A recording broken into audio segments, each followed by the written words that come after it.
Inside Eckett House Hall, all the children sit down, happily talking to each other, until Michael comes onto the stage to applause. Welcome back, children. I hope you all had a well-deserved break after whatever that was in the last year gone. Everybody laughs. Hopefully, nobody will invade the school this year, and hopefully we won't be split up by a war again. This year we are welcoming 2 new students. I would like to ask you to please support them in their transition, as a lot has happened to them this year. Please welcome Ben Jackson and Sky Skeleton. Everybody claps as Ben and Sky come on stage. Both of them are quite nervous.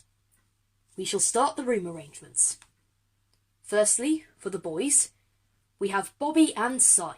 Oh my gosh, does this mean you can teach me how to be a villain? Nah, you're too innocent for that. Next up is Christopher and Ryan. Oh, finally, I'm with someone as sensible as me. At last. So that means, Alexander, you will be caring for Ben. Make him feel as welcome as you can. Yes, sir. Come and sit by me, roomie. Ben comes down from the stage and sits next to Alexander. Now the girls. Clemence and Angel are first. Wonderful. Angel will be the perfect roommate. And the perfect partner if anyone comes back here. Delilah and Elizabeth. Nice. I get to share with the Saviour. Yeah, the Saviour and nearly Mistress of Time. Then we have Slapisha and Eliza. Get ready, Eliza. You're going to learn some bad girl business. Okay. So, Mary, you will be looking after Sky. Okie dokie. Come on, Sky. Sky gets off the stage and sits next to Mary. All right, that's the end of our first assembly. Sky and Ben, have a wonderful time here at Eckett House. Thank you, Mr. Rosen. Thank you, Mr. Rosen. Now go off to your first lesson. Inside music room. All the children are playing various instruments, as Kat and Andy are playing their own guitar and keyboard. That sounds really good, children. Well done, Ben and Sky. First day here and you are sounding fab. If we get through this one, we can move on to And the Beat Goes On by the Whispers next. You're doing really well, you two. Thanks. I'm sorry, what's your name? Martha. Martha Cunningham. I hope you're liking everything so far. It is quite fun here. I'm sure Tempest loved it here. Yes. Yes, he did. Okay, kids, excellent job. You all really worked on your music in the break. Andy, you know you can be sad. I'm just trying to keep up an image for the kids. Last year wasn't the top of anyone's list, and I wanted a fresh start. It's okay, Uncle Andy. We all understand. They were both little rays of sunshine. That was what your father said at their service. Ben and Sky look at Delilah, shocked. I'm sorry, did I say something wrong? We didn't know there was a service. There was a service for them here in the school. Did you not know about it? No, we didn't. The room falls to silence. Everyone looks to each other nervously. I'm sure there's a reasonable explanation. The school was preparing for an apocalypse. It was way too dangerous for you to attend. But we're their siblings. Surely we should have known. We couldn't risk anything. If Time Man had decided to come early, you would be in danger. Mya did visit you the day afterwards to tell you, didn't she? Yes, but we had no idea you had a service without us. We've been stabbed in the back, and it's only our first day here. Not everyone could go to the service, Ben. So you knew and we didn't. You would think the siblings of the dead kids would be able to attend their service, but clearly that wasn't what you planned. Ben, it's all in the past now. Yes, just like Maria and Tempest are. I can't believe you would do this to us. I guess we could have live-streamed it to you? Yeah, at least that would have made things better. Ben storms out of the room and slams the door. Sky gulps and looks at the other kids. I am so sorry. No. It's just a bit of a shock that we weren't told. Sky walks out of the room. Everyone stares down at the floor. Inside Alexander and Ben's room, Alexander slowly walks into the room, spotting Ben on his bed with his head in his hands. Ben, are you okay? Nobody told me there was a service here. I've been betrayed by my own half-siblings. Alexander sits next to Ben. We had no idea. Maria and Tempest told us about you, but after that civil war, you disappeared from our heads. Oh, I forgot about that. How did you all get so rolled up? Some of us wanted to stay and fight, and some of us wanted to evacuate. Things got really out of hand, but Mya, well, the devil, really, stopped everything. We had no idea that we would lose two people that were so close to us. We all just forgot everything in that moment. I would too. If I was in your place, I mean. They must think I'm crazy now. Of course not. We're all still working through things day by day. We all get a little mad sometimes. So, you forgive me? Yes, we all forgive you. I really miss her. I miss her too. Ben and Alexander hug. Inside Mary and Sky's room, Sky enters the room, sitting down on her bed. She takes out a picture of Tempest and her and holds it to her chest. Mary comes in shortly after. Hi, Sky. What's that you got there? Oh, this? It's just a picture of me and Tempest. I wanted to take some part of him with me, to remind me of him. That's really sweet. I hope Ben is feeling better now. He really hit off today. He didn't mean to react like that. We were both unaware that there was a service for our siblings, and we just felt we were betrayed.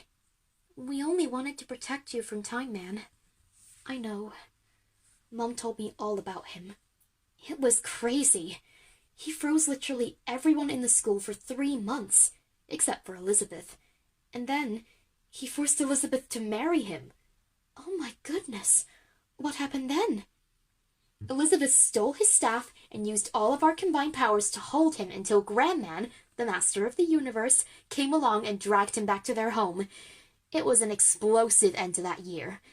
I would say I wish you were there, but I wouldn't want you to get frozen for 3 months straight. That sounds amazing. Tempest would have loved that. You never know. Michael always hopes that there won't be another villain coming. But I know this school. There will be someone else coming this year. I know there will be. And you're sure that we can handle it? Of course we can. You probably have some cool powers, right? I was born with the same powers as my brother, so yes. I do get a bit carried away in battle. So does Eliza. I have got to tell you the story of when Grand Evil invaded and Eliza slammed him. Literally. You seem like a great half-sibling. I just know that you'll help me enjoy the school to its fullest. Thank you, Mary. No prob. Tempest would have wanted me to look after you anyway. It's the least I can do. I'm sure he's very proud of you, Mary. Mary and Sky hug, clutching the picture close to them.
Inside Heroology Room.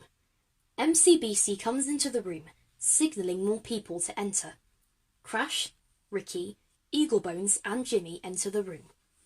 "Alright, fellow Aquabats, let's do this thing!" "Why are we here again, Commander?" "I'm going to show the children just how awesome we are by telling them all about the villains we defeated." "This is because Elizabeth beat Time Man and you're jealous, isn't it?" "What? Me? Jealous? Of course I'm not jealous." "He's jealous." The children come into the room and all pause at the door, taking in the Aquabats. "Ah, children, take a seat. Boy, have I got a lesson for you today." Everyone sits down, still quite confused. Angel puts her hand up. "Yes, Angel?" "Why are my dad and the other Aquabats here?" "An excellent question. For a long time I've wanted to tell you all about my friends and tell you all about the villains we have defeated. Introduce yourselves, guys." "Hi, I'm Crash McLarson." "Hey, I'm Ricky Fitness." "I'm Eaglebones Falconhawk. And you already know who I am, especially Angel." "Yes, Dad." "Now, we're going to be documenting this in sections, so get out your notebooks and get ready to take notes." Everyone gets out their notebooks. MCBC sets up a PowerPoint, complete with pictures of all the villains surrounded by notes. I'll be going first. One of the first villains we faced was Monot, part man, part ant. Crash had created him when he was younger from a wish. In all honesty, I didn't know that would happen. He stole burgers from all the burger places in town, but Crash grew 100 feet high and beat him and his ants into next Tuesday. "Angel? Why aren't you taking notes? I've heard about these villains a million times before." Next was a mutant chicken that hatched from an egg we found in the forest. We all did our best to combat it, except for Jimmy. I was attached to it, okay? He was shaky every time they ate fried chicken for a week. Honey, zip it. Anyways, next was my evil brother Eagleclaw. He was jealous of me for something I didn't even do in the first place, but my invisible bird soon put a stop to it. Thanks, Eaglebones. Next up, we defeated Ava Mudlark and her gigantic muck monster, even though the rest of the team were full of donuts. It's always important to have the right nutrition when you are fighting crime. Unless you want to eat whatever you want like us, of course. Ricky sighs while the other kids laugh. And finally, there was the three-headed siren that hypnotized several members of our team. Except me and Jimmy, of course. It couldn't affect me because I'm made of metal. Everybody finished? Any questions? Elizabeth grows wary and raises her hand. "Are you doing this because I defeated Time Man instead of you?" Crash, why don't you continue? "Sure. I think he's jealous." "I know he is. He's just not bold enough to admit it. We had to get rid of a ghost once. The Bat Commander took his burrito off of his grave, and he got really mad. We just gave him a new burrito, and he left us alone after that. How was I supposed to know that would happen? We also tackled an android, cowboy android, and saved a ton of people he had kept captive. There was also Ubercon, but I dealt with him. Then we Pilgrim Boy defeated a giant bug that was going to eat all of Detroit's pineapples. Okay, how about we just skip that one, huh? We're focusing on villains we defeated, not anyone else. Somebody is Jealous of a certain child here. I'll pick it up. Next was the floating eye of death, and he turned us into zombies and sucked out our souls. Jimmy was the one that saved us in the end. Next, we battled a mutant cactus that mutated in the desert. It's not the cactus part I remember. The Aquabat Sloth.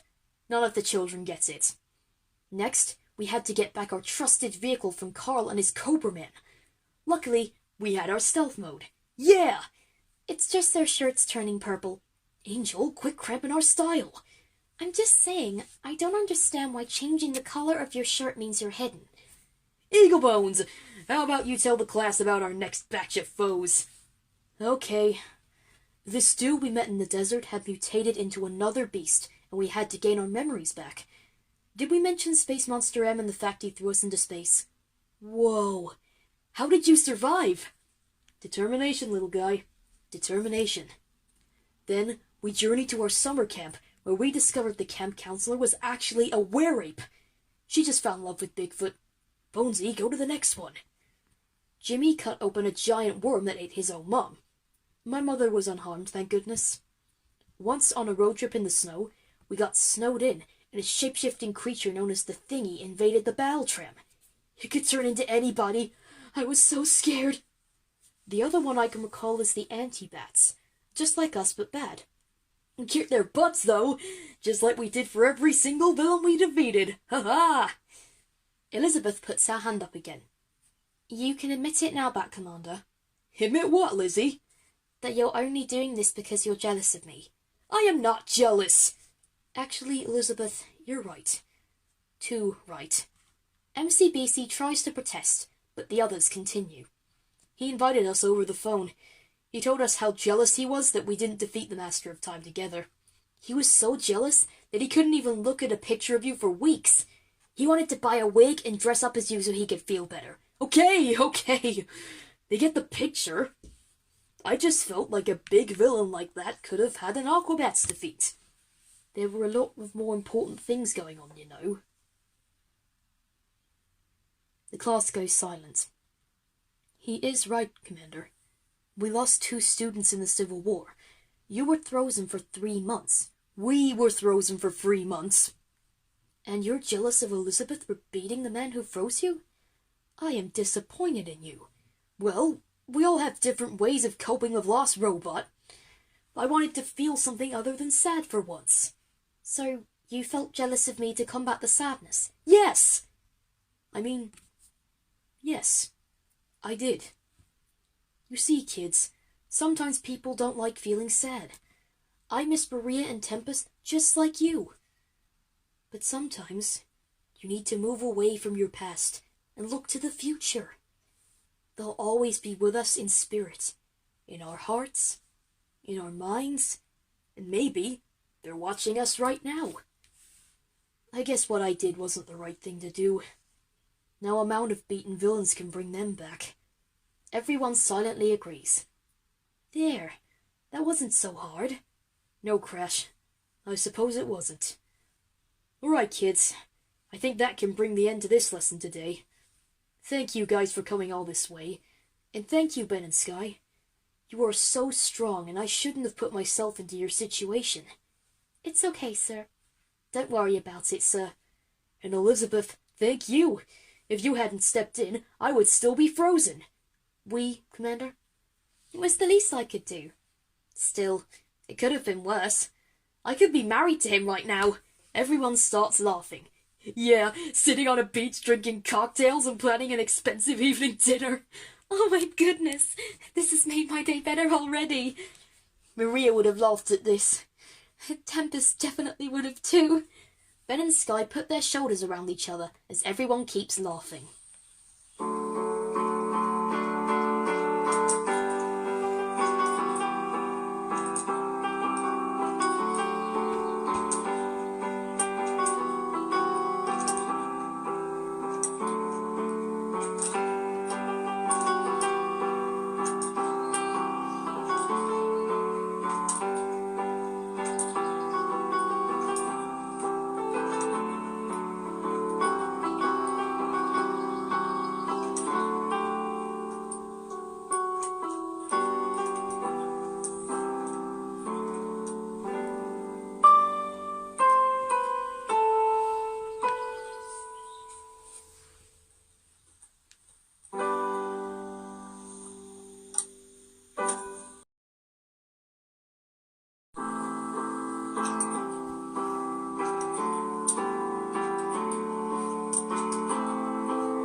Outside Michael's office, Steve walks out of the office with his broom as Michael comes to the door.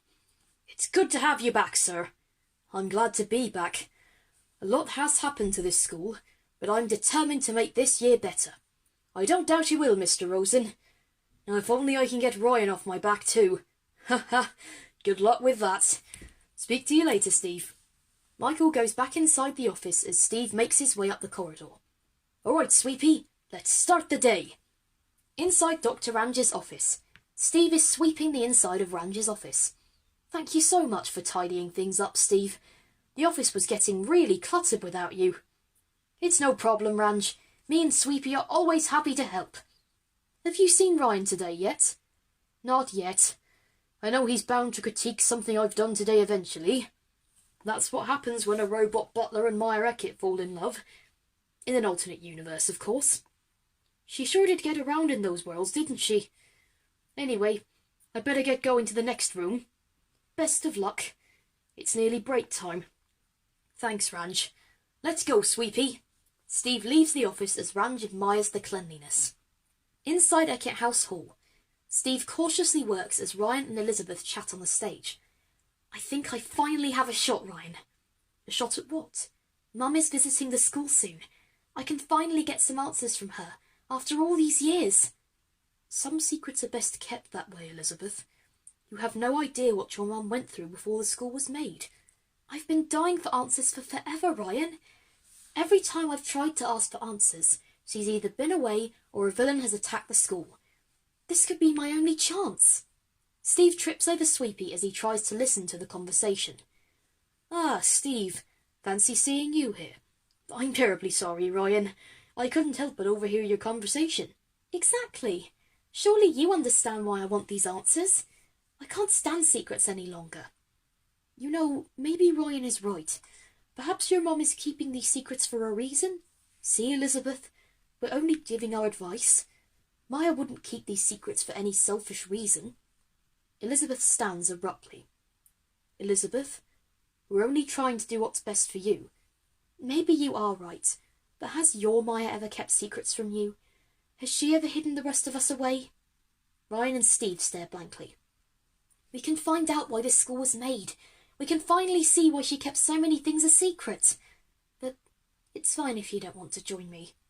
Elizabeth jumps down from the stage and walks out of the room. "I should get back to work." "No. In fact, can we talk?" "What did I not clean right this time?" "I'm not saying anything like that. I need some advice." "Oh, that's a change. What do you need help with?" "There's a strange feeling I've been feeling lately. I think I may be in love." "Well, isn't this a pretty sight? I don't know why I'm feeling this way. I should still be feeling sad for Maria and Tempest, but all I can think about is her." "Who's the lucky girl? What would I tell you?" I mean, I don't really feel comfortable sharing at the moment." Martha comes into the room and Ryan turns around, his face going red. "I'm sorry. Am I interrupting?" No. In fact, you're more than welcome to join." "It's just that Elizabeth was quite upset, and I thought you would know why." "It's about her mum again." "Oh, I see. What were you talking about?" "I think I know who it is now." "Oh, hush you." "We were talking about my dear broom Sweepy." "Sweepy. He's definitely a trusty broom." "I've had him for years. He's practically my best friend. We've cleaned just about every floor there is to be cleaned. To raving reviews, surprisingly enough. Raving reviews my foot. Anyway, children, I have a lot more rooms to take care of. It was wonderful talking to you." Steve goes to leave, but looks back to Ryan and mouths the words, "Just do it!" before he leaves.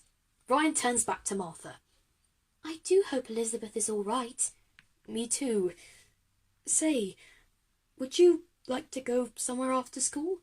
"Oh, Ryan, how kind of you. Where did you have in mind?" "Wherever you want to, Martha." "You are so funny, Ryan." Ryan tries desperately to hide his face as Martha continues to giggle. Inside dining hall, Steve goes around the room as the children eat their lunch. "Having a nice lunch, children?" "Yes, Mr. Janitor Guy." "You do know he has a name, Mary?"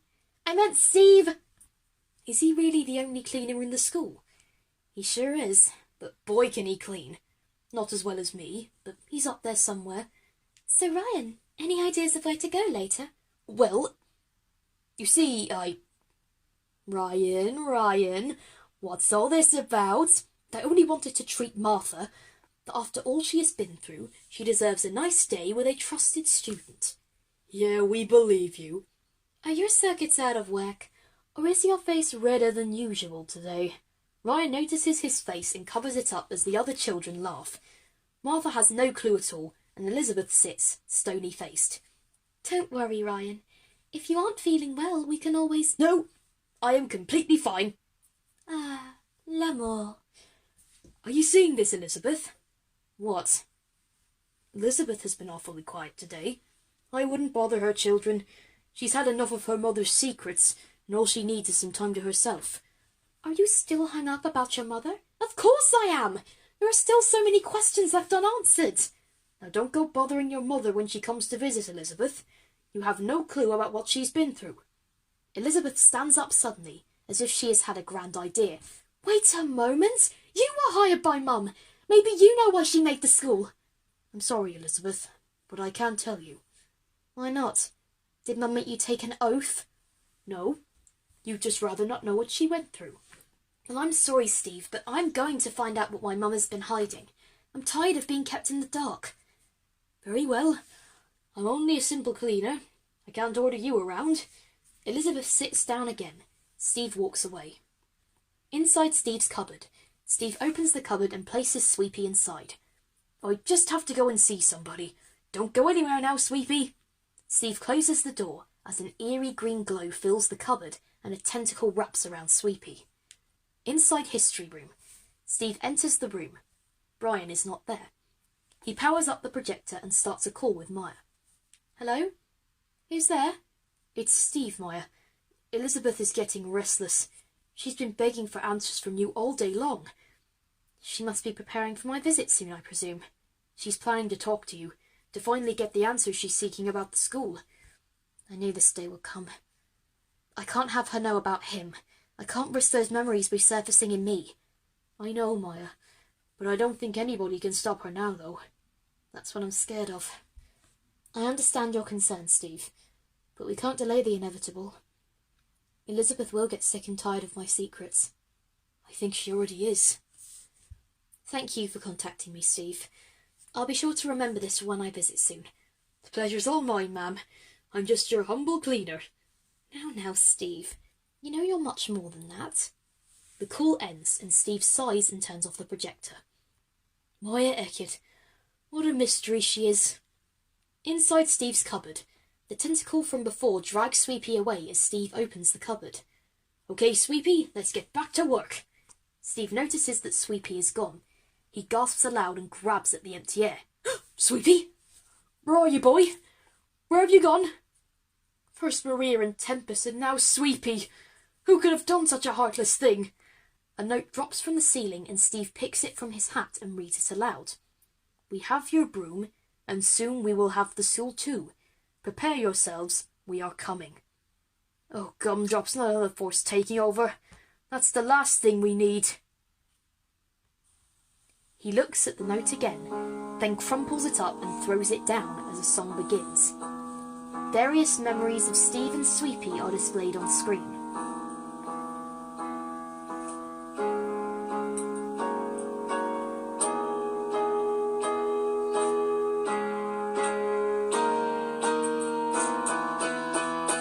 Now there's empty Brooms where Sweepy once was. Soon this will be our tomb, no sounds to be heard. What does she not know about this place? I don't want her to see her mother's disgrace beside my empty brooms, inside this hollow room. Who is coming to spell more doom? I guess we'll find out soon. Steve falls to his knees and begins ripping up the notes as he begins to softly cry. It was more than a broom to him. Sweepy was the one thing that had kept him company all these years, from his graduation to now. Sweepy was truly gone now. Inside a ship, we see the tentacle reach up into the ship and drop the broom on the floor. A pair of boots reaches it, and a hand picks it up. Yes, this is perfect. Eckett House will soon be ours.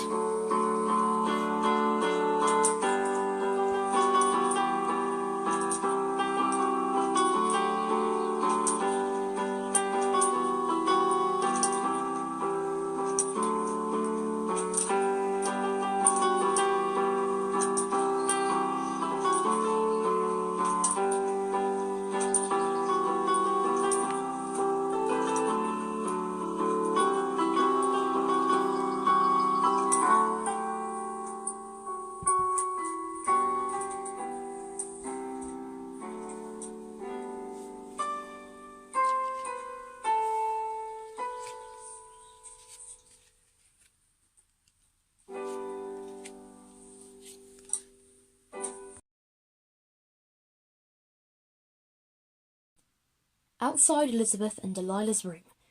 Elizabeth steps out of the room, Delilah following close behind.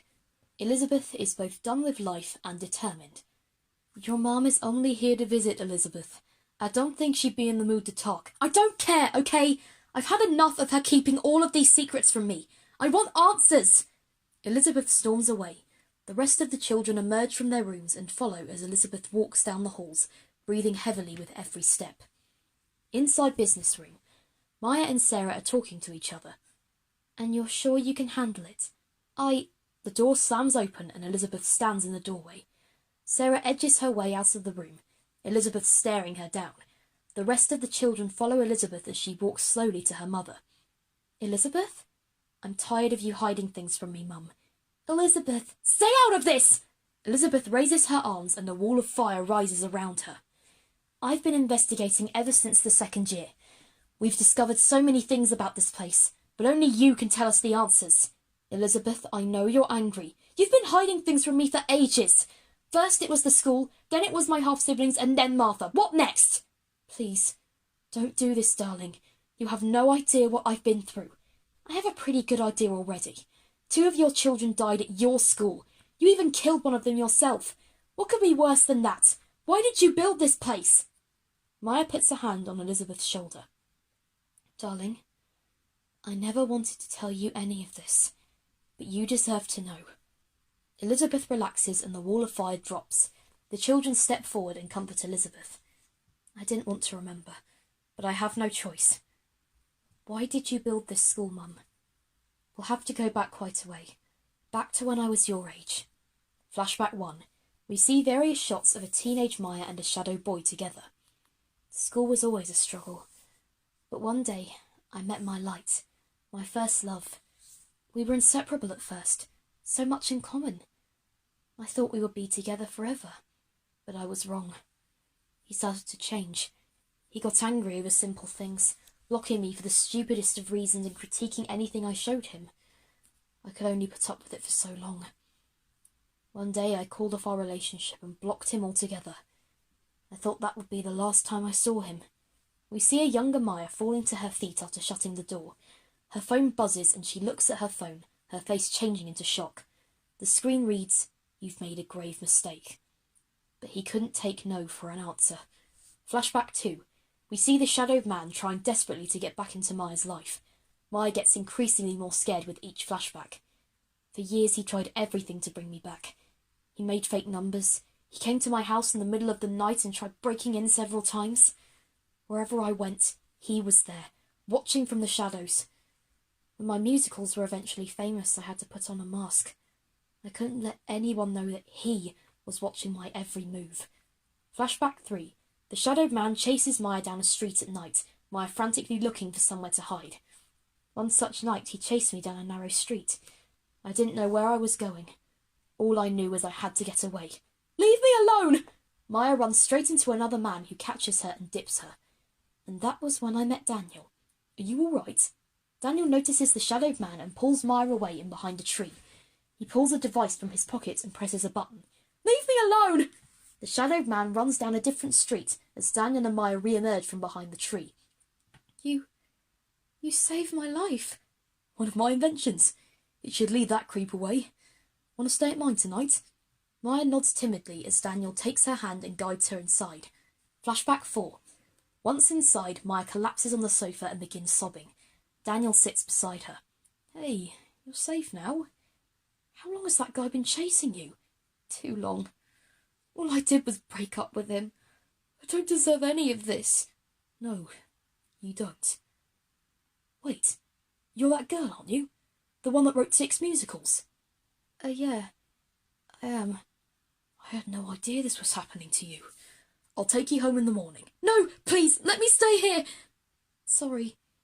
He knows where I live, and he's tried breaking in hundreds of times. Then I'll protect you. Pack your things tomorrow morning, and I'll bring you back to mine. Even if he does find my house, he won't lay a finger on you. Thank you so much. I didn't catch your name? I didn't throw it. Daniel. Daniel Fetch, Miss Eckett. Would you like any tea? Mya nods as a light blush covers her face. Flashback 5. Daniel leads a blindfolded Mya into the basement and turns on the lights. He guides her carefully. We're almost there. What do you even want to show me? Not saying a thing. You can take it off now. Mya takes off the blindfold and sees a portal in the centre of the room. What is that? I've been building something. I'm one of the leading scientists in the area, and I've been investigating alternate universes. Once I've done a few more tests, it will be ready for anyone to use. That's amazing, Daniel. Can I use it? Of course you can. You are my girlfriend. Girlfriend? Daniel grabs Mya around the waist. I love you, Mya. As long as I'm around, no one, nothing is going to hurt you ever again. Oh my goodness, that was corny, I'm sorry. No, it was perfect. Mya kisses Daniel and he kisses back. After this, we shift to Mya stepping into the portal and we see all the alternate realities. Right after Daniel was done testing, I seized the opportunity. I saw myself in so many different lights. Every one of my alternate selves had a much better life than me, so I began using the portal as a way to escape my world. However, things were only going to get worse. Flashback 6. Mya steps up to the portal and turns it on. I had a thought after seeing those universes. What if he managed to get inside the portal? Even worse, what if I had children and he tried to hurt them? I made a decision. Mya steps into the portal and comes out in an empty world. My children would grow up, and they needed a secure place to learn in. Thus, Eckett House was born. I thought that if you were all in one place, he wouldn't find you and I could protect you. I wanted the school done as quickly as possible, and I wasted no time in cutting corners. Meanwhile, back in the real world, things were a lot more shaky. Flashback 7. We see Mya and Daniel hiding in the basement as someone pounds on the door. How did he get in? I don't know. He must have tripped my defences. Sirens. The pounding stops and we hear feet running away. Good. The police must have scared him off. But what if they don't catch him? What if he comes back? Deep breaths, Mya, deep breaths. The police know what they're doing. They'll catch him. And sure enough, they did. We see Daniel on his phone the next day. Mya is pacing up and down. That's excellent news. I'll let her know right away. Thanks. He hangs up the phone and hugs Mya tightly. He's been found guilty. They're locking him up for life. What if he escapes? Daniel lets go of her.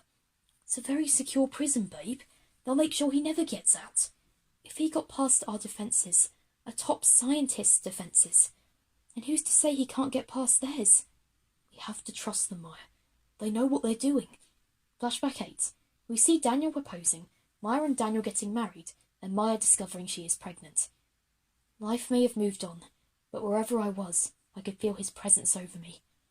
Daniel proposed, and we were soon wed, though my fears of that man plagued my mind for most of my days. I should have been overjoyed when I found out I was expecting you, but instead I was full of worry. But Mya, didn't you always want a baby? What if he finds us and hurts them? He's been in prison for years now. We just need to forget him. We're going to be parents. Daniel holds Mya's hands reassuringly, but Mya's mind is elsewhere. There was only one thing that stopped my worries in their tracks. You, Lizzie, the one thing in my life besides your father that made me feel good about myself. You were everything I used to be. You made me feel like the luckiest woman in the world. Flashback 9. Mya tucks a young Elizabeth into bed, as her mind begins to wander again. What's wrong, Mummy? Oh, nothing, sweetie. Mummy's just had a tiring day. Will you read me a story, Mummy? Of course I will. Why don't I make one up for you?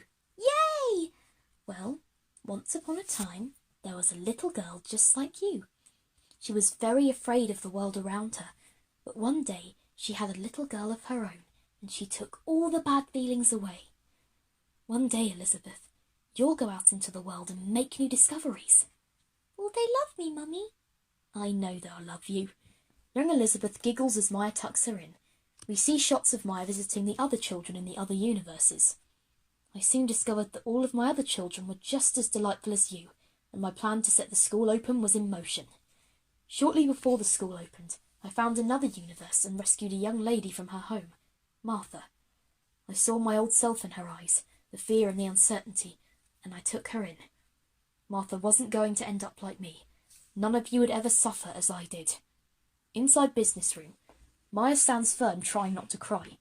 The other children are very shocked, especially Elizabeth, who reaches out to her mum. I had no idea. Mya swats Elizabeth's hand away. Is this what you wanted, Lizzie? Do you finally understand why I kept this all from you? Haven't I suffered enough? I had to kill one of my own children. I kept these secrets for a reason. I never want to think of that creepy stalker jerk again. Mya starts to shake. The other children back away as Mya's elemental powers go into overdrive and she screams. Her eyes turn white and projectiles of all the elements are shot everywhere. The children duck under their desks. Elizabeth, you've got to help her. I didn't mean for this to happen. This is all my fault. It's never too late to make things right. Elizabeth stands up and dodges past the projectiles as the other children cower. Once Elizabeth reaches her mum, she hugs her tight. You don't need to think of that jerk anymore. I never should have pressed you, Mum. You're the most important person in my life, and I couldn't imagine going through all that. Daniel was so kind to take you in, and you were so brave to keep moving forward. You don't deserve anything he did to you. I hope you can forgive me. Mya's eyes turn back to normal, and all the chaos stops as Mya hugs Elizabeth back. I never wanted you to know, Elizabeth. The other children stand up and walk towards Mya. I've never been more thankful to you for saving me. You've been through so much, and yet you still helped me. I couldn't let your mother hurt you like I was. I'll never let anyone hurt your children again. That guy doesn't know what he's doing. He doesn't deserve to be thought of. He can stick it where the sun doesn't shine. Steve comes into the room with the fixed note from last time. Oh, I didn't mean to interrupt. What's that, Steve? A note. Sweepy got taken and someone else is coming to the school. Mya takes the note and skims it. Odd. There's no indication of when they're coming or who they are. Children, I need you to be on extra alert. Somebody is coming and we don't know who they are. It won't be anything we haven't dealt with before. I'll be staying in the school from now on, and I'll ask your fathers if they're willing to stay as well. We'll be better prepared for this attack, and this time, no one will be lost. Mya hugs all the children and ushers Steve to join in too.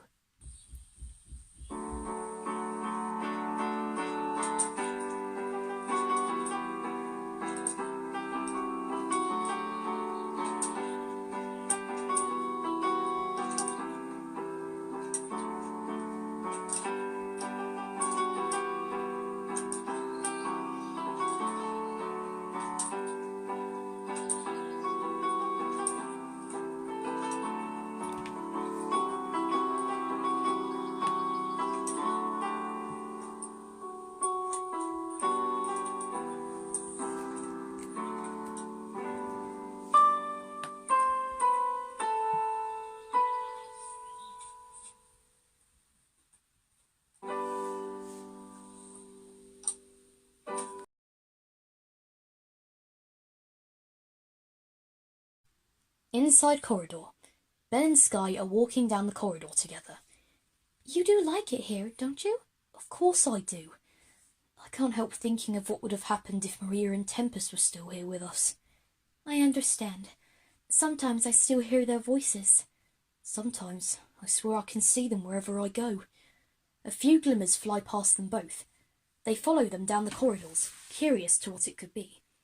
Eventually, they reach the end of a corridor and see Maria and Tempest, or so it seems. Hi, bro. Hi, sis. Ben and Sky look to each other shocked.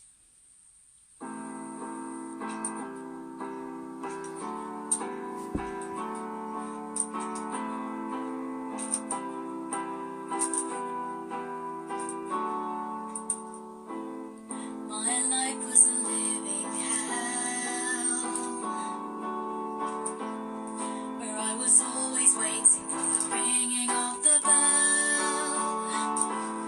My life was too dark for my eyes to see, and that's when you found me.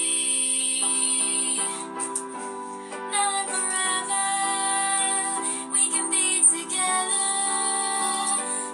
friends for eternity, discovering secrets that lie beneath us. Just you and me. Another epic adventure is just round the corner for everybody. Inside corridor, Maria and Tempest smile at their siblings. But you're supposed to be dead. Sky, did you really think that would stop the terrific Tempest? Maria? Is it really you? Yeah, who else is it gonna be, you dummy? Why are you here? We want you to do a few things for us. Of course, Tempest, anything. Wait a moment. What do you want us to do? Oh, just a few things before we help you settle in. It won't take too long at all, we promise. Ben and Sky look at each other again, before looking to their siblings and nodding slowly. Inside library, Mya greets Mandy as she enters. Mandy is ticking off a list. Good morning, Mandy. What are you up to? Mya, I was just taking a tally of all the books I have, just to make sure everything is in order. And how's that going? Fine so far, but there appears to be one book missing. Oh, really? Which book is that? I'll show you. Mandy guides Mya through the library as a shadow moves across the screen. Inside dining hall, Ben and Sky go into the room and sneak around. Their siblings follow close behind. So, let me get this straight. You want us to do what? We just wanted to have some of the delicious food we used to eat. We just couldn't wait till lunchtime. Ben, maybe we shouldn't be doing this. Stealing things is very wrong. We're doing this for our brother and sister. Surely we do this one thing for them. Fine, but let's make it quick. Ben and Sky creep into the kitchen as Maria and Tempest smile wickedly at each other. A figure materialises out of thin air and puts her hand on the children's shoulders. This is so much fun! They'll be in so much trouble, all thanks to you two! Inside library, Mya and Mandy find a book titled The Mindbreaker. It is open on the floor. Yes, that's the book I was looking for. Whatever's in it must have gotten out. Oh dear no. What? That's the Mindbreaker. It's an old ancient legend about an entity that uses visions to trick people into doing various tasks, or so she can have some fun. Well, we have to find her before anything bad happens, and we have no time to waste. Mya and Mandy pick up the book and run out of the library. Inside music room, Ben picks up a spray paint can and looks towards Maria. Think of it as an artistic mural to celebrate my life. It's in my favourite class too. I'm not really sure, Maria. Isn't this technically vandalism? Please, Ben, didn't you miss me? Of course I did. All right, what do you want it to look like? My face, drums in the background, with the words Remember Maria on the bottom. Ben starts spraying. Mindbreaker materialises, but Sky doesn't see her. This just keeps getting better. I can't wait to see the look on their mum's face when they get busted. We can't wait either, Mindbreaker. Inside dining hall, Mandy comes out of the kitchen with various wrappers as Mya gasps aloud. Who's been in the kitchen? I'm not sure, but lots of food has gone missing. I'll bet Mindbreaker is behind this. Who knows what else this thing can do? We better keep looking. Mya and Mandy run out of the room. Inside corridor, Sky and Ben glide on the wet floor and desk chairs, Maria and Tempest following close behind. Wow, Tempest, this was a great idea. I know. Wet floors and desk chairs go so well together. Steve, what if he sees us? Don't worry about him. He can't tell us what to do. Sky and Ben whiz past Steve and he spins around and drops his mop. Hey, what are you kids doing? This is very unlike them. Inside music room, Mya and Mandy enter the room and see the mural Ben has spray painted. Mya, look at this. Remember Maria? Who would have vandalised the room like this? I think I may have an idea. You don't think... It wouldn't be a total shot in the dark. We've got to find them. Mya and Mandy run out of the room as Mindbreaker appears. Yes, yes, yes, yes, yes! This is so chaotic. Mya's going to be furious at them. Mindbreaker laughs aloud. Outside Michael's office, Sky and Ben wait either side of the door. Maria and Tempest giggle to themselves before turning to their siblings. I have concocted a wonderful scheme. Let's knock on Michael's door and then hide till he thinks he was imagining things. It'll be such a funny prank. Tempest, Mr. Rosen is a very busy man. I don't think we should be disturbing him. Just one more little thing for your big bro. Pretty, please. Sky sighs, knocks on the door and hides as Michael opens it. Hello? Who is it? That's strange. I could have sworn someone was knocking. He closes the door again. Ben knocks and hides as he opens it again. Hello? Not again. He closes the door. Both Ben and Sky knock the door and run as Michael opens it again. Hello? What on earth is this all about? Mindbreaker appears as Michael shuts the door. They're so close. I can feel it. Sky and Ben will be in so much trouble, and it'll all be because of me. She disappears. Inside corridor, Mya and Mandy see Steve and walk up to him. He's rubbing his head while mopping the floors. Hello, Steve. Did you happen to see Ben and Sky come this way? Well, yes, I did. They were speeding past me using the wet floor as a runway for some desk chairs. Did you happen to hear anything they said? They were muttering something about their siblings, but they've been gone for ages. Thank you, Steve. Mya and Mandy walk off as Steve continues to mop. Outside children's rooms, Sky and Ben run past the rooms, knocking on all of the doors and giggling away. Maria and Tempest follow them, laughing aloud. The rest of the children come out of their rooms and see them, confused. What on earth are those guys on? I've never seen them this happy before. Sky? Ben? What are you doing? Maria and Tempest told us to do it. We've been having fun all day. But they've been gone for months now. No, they haven't. They're following us right now. The other children only see Ben and Sky. He can't see anyone. What are they talking about? What? Why can't you see them? They're right behind us. Michael comes down the corridor and holds Ben and Sky by the shoulders. Mindbreaker appears and laughs uncontrollably. I think you two should come with me. Oh my gosh, this is priceless. I haven't had this much fun in years. Ben and Sky guided down the corridor as the other children retreat back to their rooms. Inside Michael's office, Sky and Ben stand in front of Michael's desk. Maria and Tempest sit behind them. You two have been causing disturbances all day. Why are you acting like this? Our brother and sister told us to do those things. I know it must be hard for you two, but your brother and sister have been dead for a long time now. No, they're not. They're right behind us. Michael can only see Ben and Sky. Mya and Mandy come into the room. There you are, you two. I assume you're the ones who've been causing mischief around the school. But, Mum, Maria and Tempest told us to do those things. No, they're not here. Mindbreaker appears and swipes away Maria and Tempest. Ben and Sky gasp aloud and their eyes start to water. But they were right here. I'm afraid they were only illusions, made by her. Hi! Did I get you? Did I get you? Why could you do that? I finally thought Tempest would come back somehow. I can't believe I did all those terrible things. It's what I do. I just love tempting people with illusions. I've done it for years. I think it's time for you to go back in your book. No, not the book. Just a little more fun, please. These two people lost their siblings last year, and you fooled them into believing they were still alive. You should be ashamed of yourself. Lost? Like lost or really lost? Dead. Oh. I thought they were only missing. No, they've been gone for ages. I thought that Maria was back again. That's why I did all of those things. Well, at least I know why you're acting out of character. I knew no child of Mya's could cause trouble. However, I will expect you to clean up the mess you made today. Yes, sir. And as for you, Mindbreaker, I expect you to help them. Do I get to stay out of the book? Only until you've finished helping. Then you'll go straight back in. Okay, I think I know how to help. Inside music room, Ben and Sky clean up the mural. Mindbreaker has created lots of illusions of herself to help them. Did I do good? I suppose. But that doesn't excuse what you did. I like to have fun, but if I knew they died... Those visions were pretty convincing. Just don't do it again. I have a better idea. Every time you're feeling low, Mandy can set me free, and I can make illusions of your siblings so you can spend some time with them. How does that sound? I think that's a wonderful idea. They'll be better than making us steal and vandalise. I suppose you can only have fun if you know the other people will have fun too. Exactly. I miss Maria every day, but I can't feel guilty for having a bit of fun. Tempest would still want me to live my life. Maybe even take some risks like he used to do. All right, it's a deal. Mindbreaker shakes hands with Sky and Ben as they continue cleaning the mural on the wall.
Inside Eckett House Hall, all of the children enter the hall.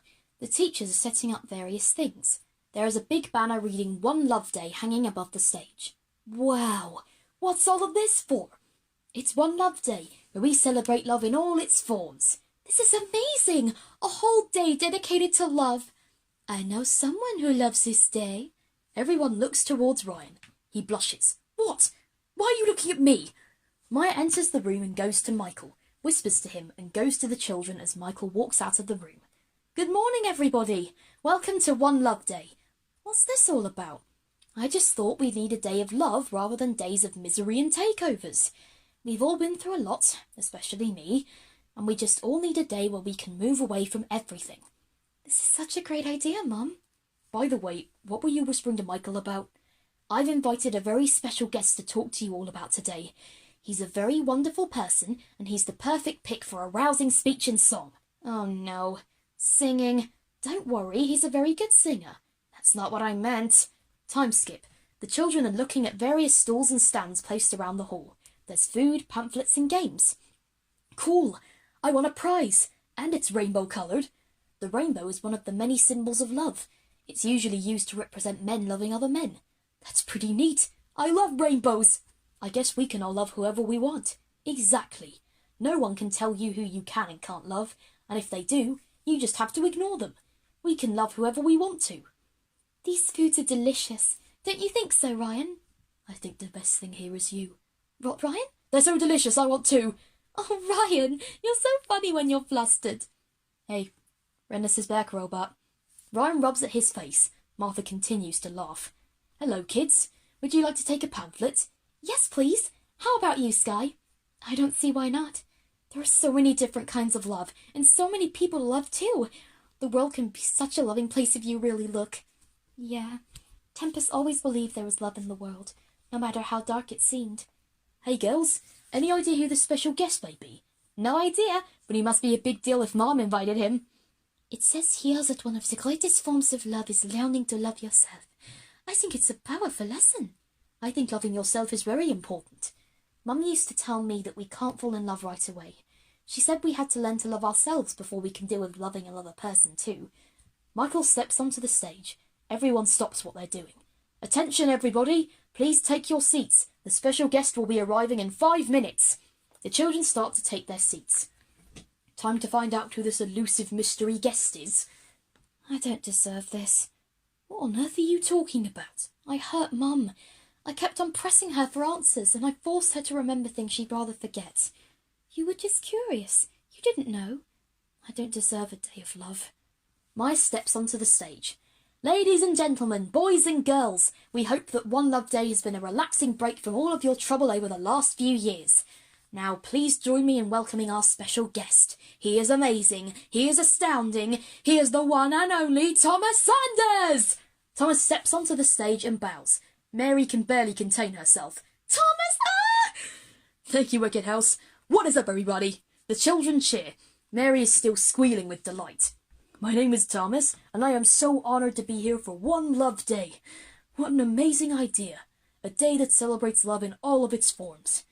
Your mother asked me to come here today to talk about love. Sometimes it's a very hard thing to understand. Look at me. I'm a little different to other men, but that doesn't mean I can't find love.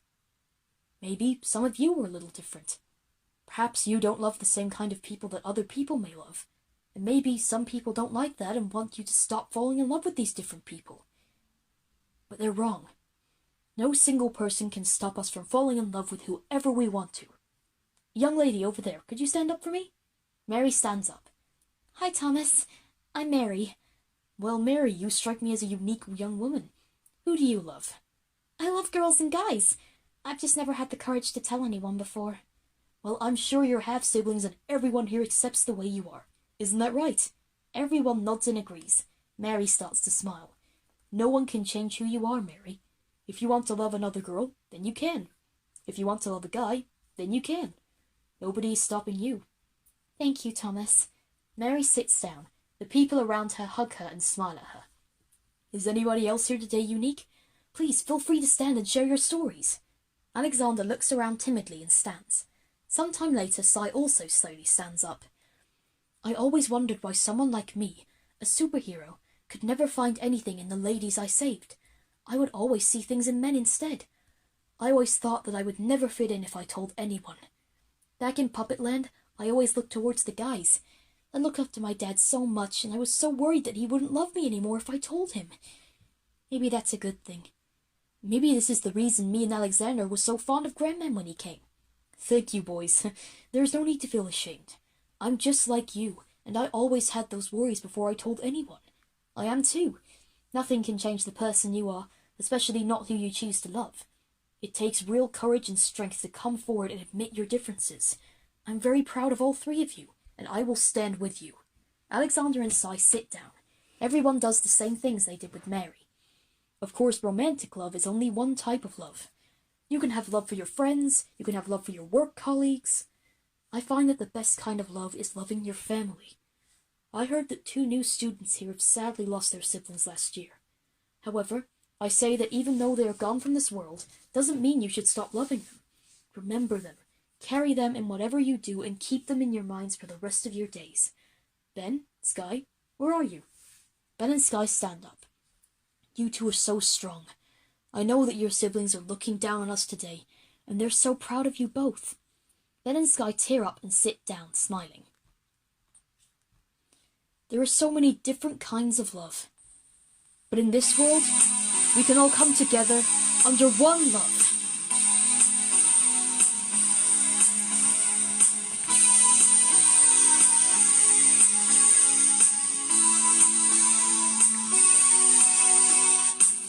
This world can be quite scary sometimes, but that's alright.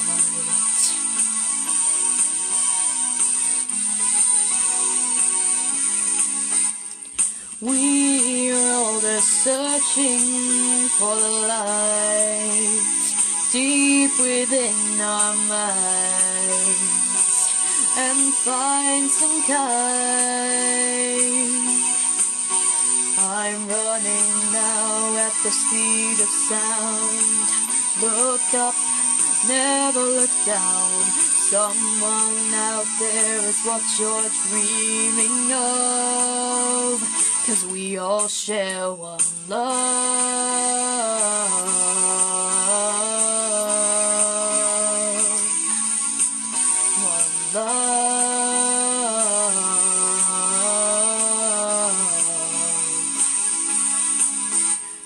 sit and let the world pass by. You won't be sore if you give it a try. We can all laugh and cry in a world with one love.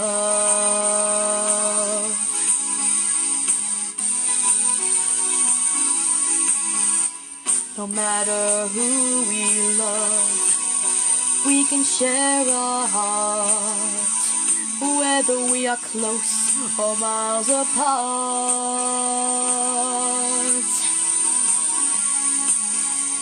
Through the dark, there's always light. You're gonna be alright. Don't let anyone control you, you're above. 'Cause we all share one love.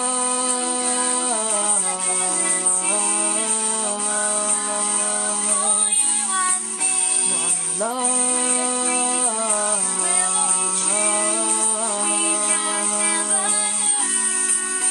Don't sit and let the world pass by. You only soar if you give it a try. We can all laugh and cry in a world with one love. Love is all around us. Love is high and low. Love is knowing when to stop and when to go. We can look for all our lives for somebody to share. But if you don't, then that's just fine. Live without a care. 'Cause we all share one love.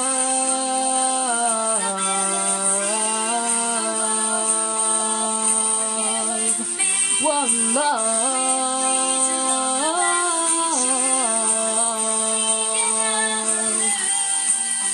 Don't sit and let the world pass by. You only soar if you give it a try. We can all laugh and cry in a world with one love.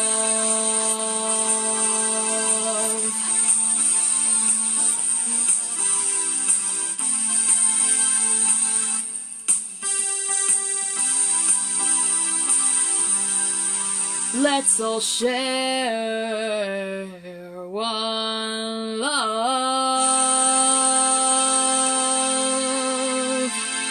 Everyone claps, Mary losing it the most. Well, what do you know? Mom was right. Thank you. I'm afraid that brings me to the end of my speech, but One Love Day is far from over, and I'll definitely be sticking around for the rest of it. Thank you to everyone who so courageously expressed themselves, and thank you for listening. See you guys, gals, and non-binary pals. Peace out! Thomas takes a bow. Everyone claps again, and Mary cheers quite loudly. We're different. We're unique. And that's okay. Mary, Alexander, and Cy come together in a big hug, as we see Thomas come down from the stage to greet the kids, and look around the stalls.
Inside Eckett House entrance.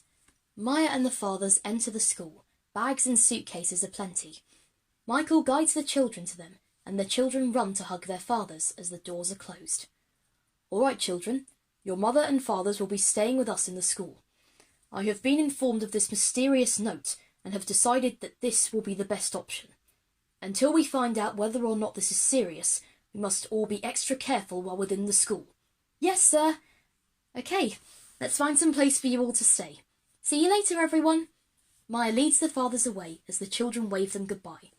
So, what is our first lesson of today? Looks like maths. Rising up, back on the street. Did my time, took my chances. Oh, puppy, you are one. It looks like Mum is better now. I hope she doesn't hate me. Of course she doesn't. We had no idea what she went through. What kind of jerkosaurus would hurt our mom? I hope we never see or hear from him ever. With how secure the prison is, I don't think we will. There's a knock at the door. It flies open and Grandman runs in, shutting the doors quickly and breathing hard. Alexander and Cy gasp. Grandman! Children! What are you doing here? Please, I need your help. Is this the threat that note was talking about? Note? No! This is much worse. My grandfather wants me to spend the day with him. The children stare blankly. What's wrong with your grandfather? If he finds me, you'll know why. I don't think there's anything wrong with grandparents. For example, my grandfather is musically talented and a joy to be around. Yeah, what could make you want to run away from him? Another knock at the door. Grandman hides behind the children. He's here. He must have followed me. Don't let him in. The door opens. An elderly man, complete with a walking stick, trundles into the school and taps the door closed. He has a clock around his neck and one on his staff. Excuse me, children, but have you seen my grandson? Whoa, Time Man must have got a hefty punishment. Oh, no, young lady, I'm not Time Man. I'm Grandfather Clock, the original master of time.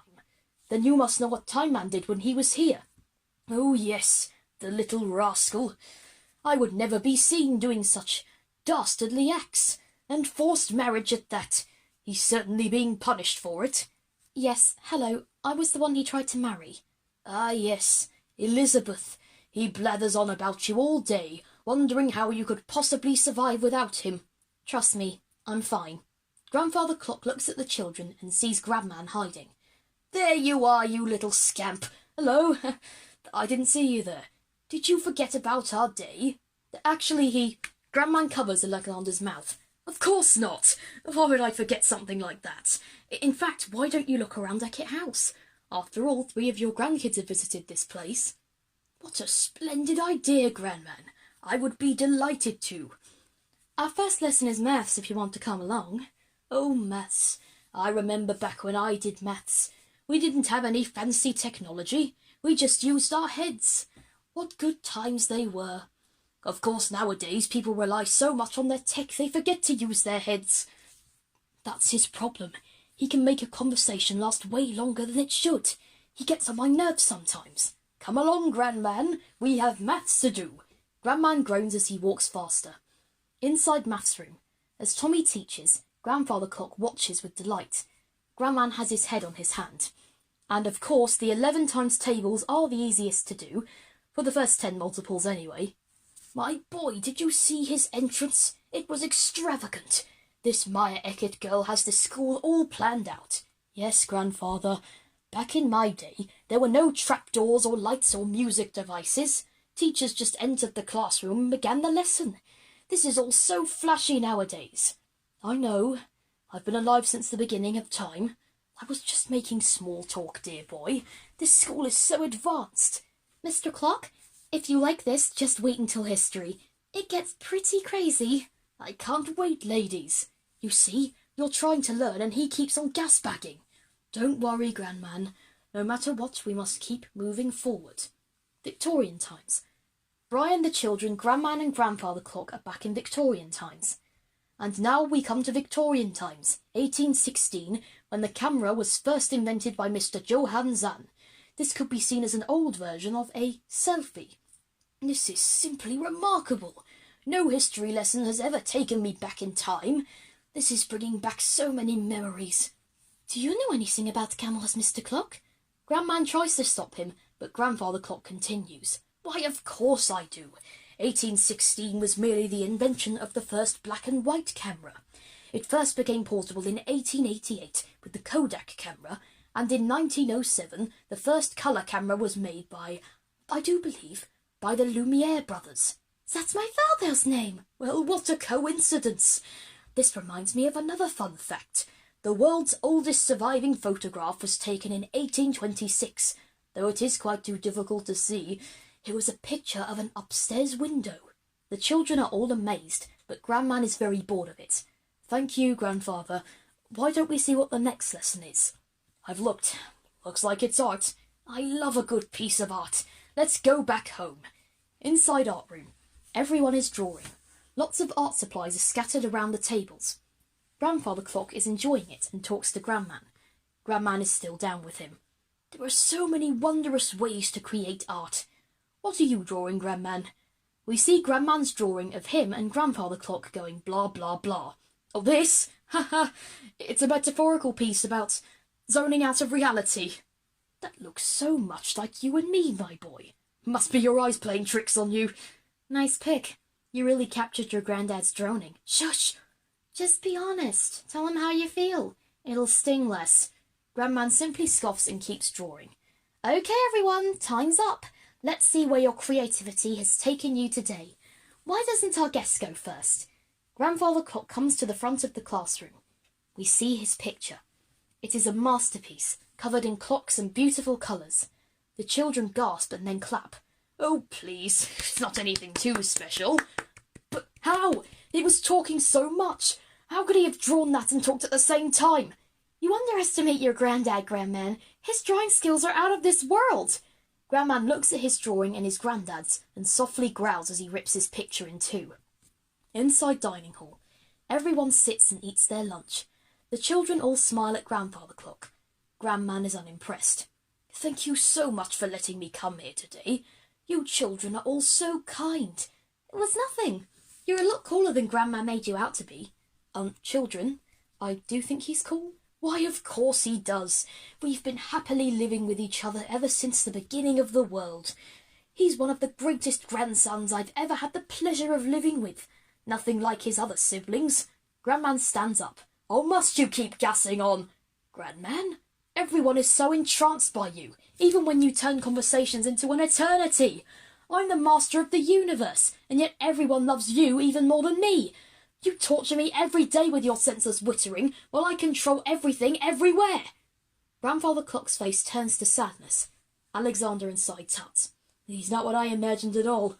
Grandfather Clock stands up, clutching onto his stick. I understand. An old fella like me can't see eye to eye with a boy like you.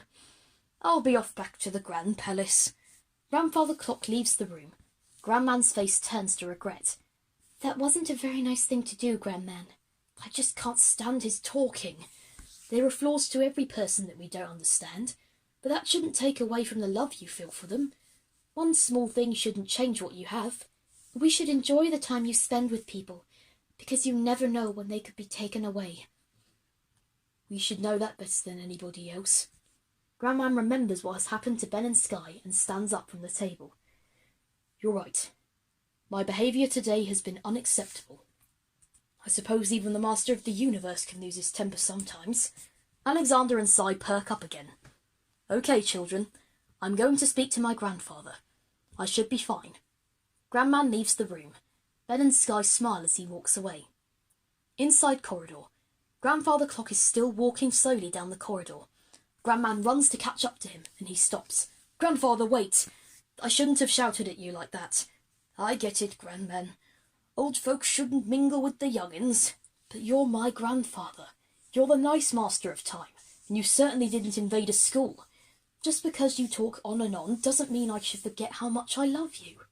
Oh, Grandman, you did do some remarkable things today. Those facts about cameras and the painting you did was really impressive. Mary was right. I underestimated you. Us older folks have a lot of wisdom in us, especially with thousands of years of experience. I love you. I love you too. Grandman and Grandfather Clock hug as the children join them. I guess this means you've made up? Yes. I'm so sorry for my brash behaviour today. Hey, I think we've all been acting out recently. It's no big deal. Everyone laughs. As an apology, why don't I take you out to dinner? I think that will suffice. In that case, we should be off. Thank you for having us at your school. What a wonderful place for you to learn. It was wonderful having you. I wish you were my grandfather. Me too. Grandfather Clock hugs all of the children.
Inside English room.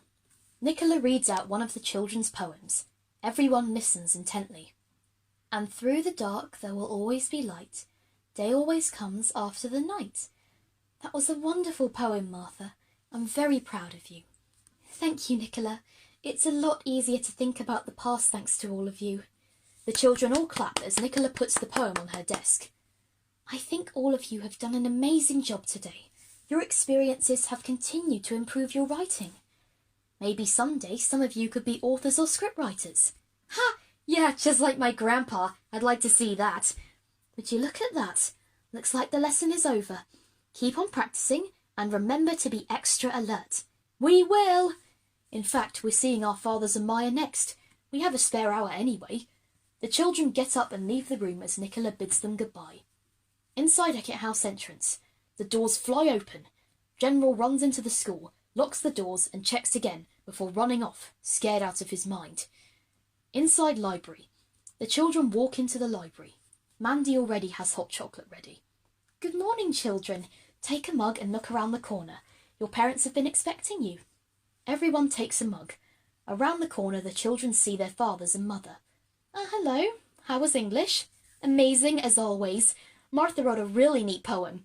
Is that so, Martha? I guess I did.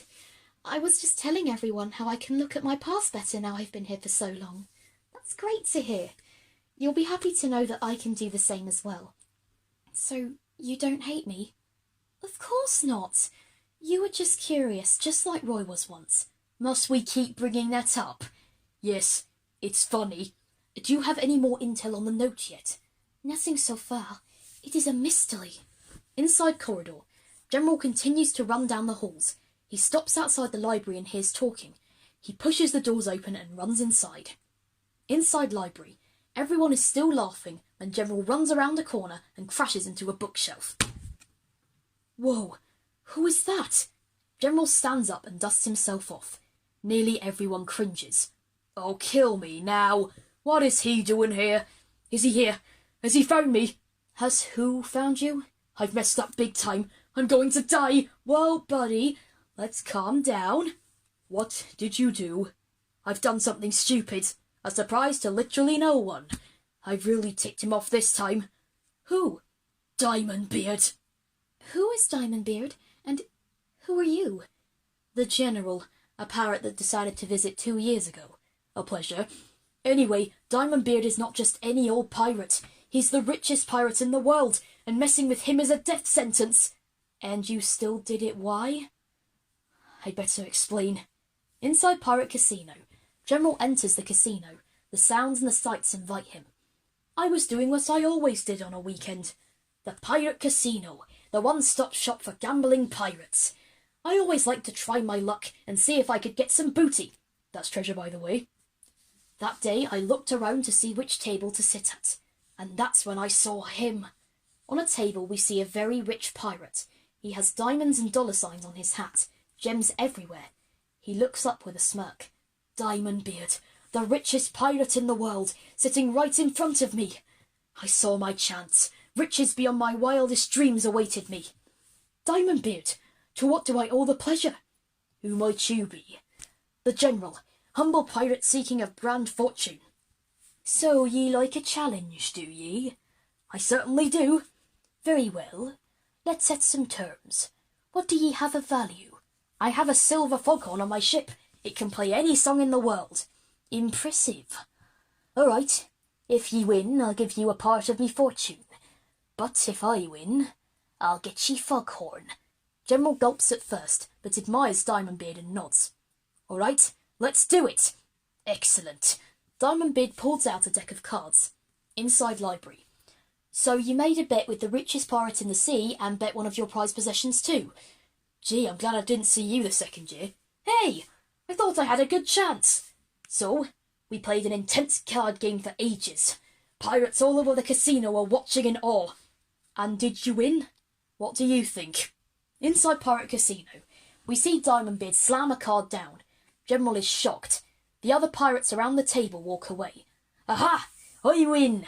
Good game, General. Now where is ye foghorn? DiamondBeard walks away. General sniffs and his eyes start to water. He takes a picture out of his pocket of himself and DiamondBeard together and begins ripping it down the middle, sobbing. Why? I thought you were a cool pirate. I never get another foghorn like that. Why? Inside library. No one is surprised at all by the outcome. General stands dramatically, expecting a reaction. What? Why aren't you upset for me? We literally all saw that coming. Everyone else nods in agreement. Not even I would do that. So, maybe I underestimated my skills at cards, but that was my prized possession.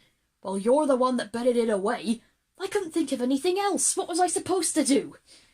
I couldn't think about life without it, but I let DiamondBeard take it away. Outside Ocean, DiamondBeard takes the foghorn from General's ship and comes down onto the dock. Thank ye, General. This will be a fine addition to my collection. Of course, it was a pleasure to meet you. That's the thing with other pirates. They always know when to accept their defeat from me. DiamondBeard walks away with the foghorn. General starts to get very angry. Inside library. It was at that moment that I realised just how cocky he really was, thinking of us other pirates as lesser than him. And who does that remind you of? I am not as bad as him. Debatable. I couldn't let this rich bozo get away with this, so I hatched a plan to get back my foghorn and prove I was more a pirate than he ever was.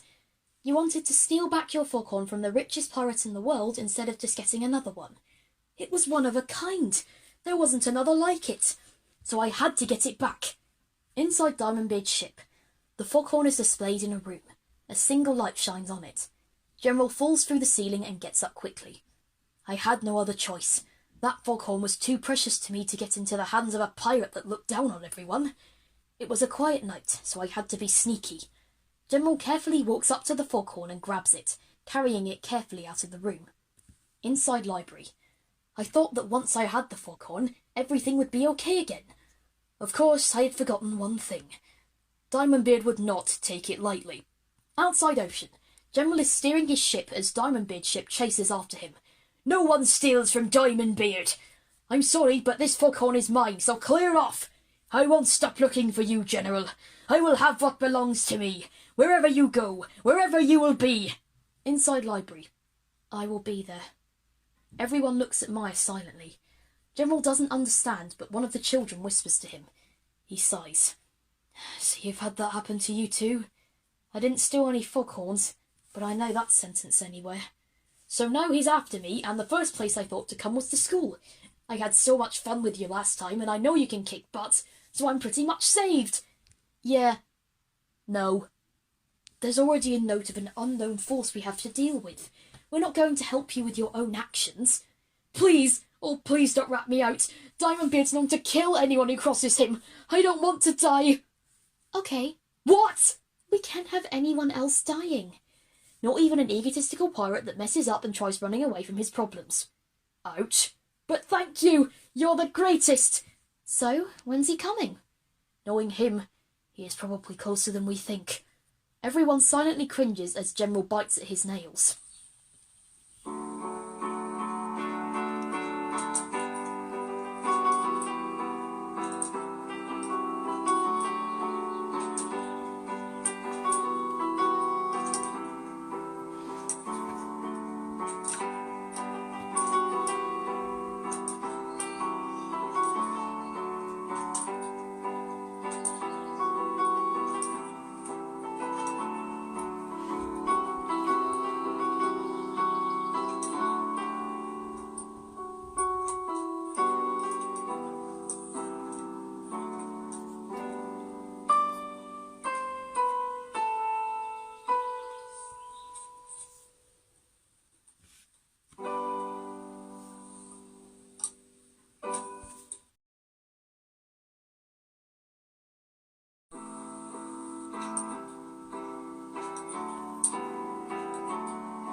Inside library.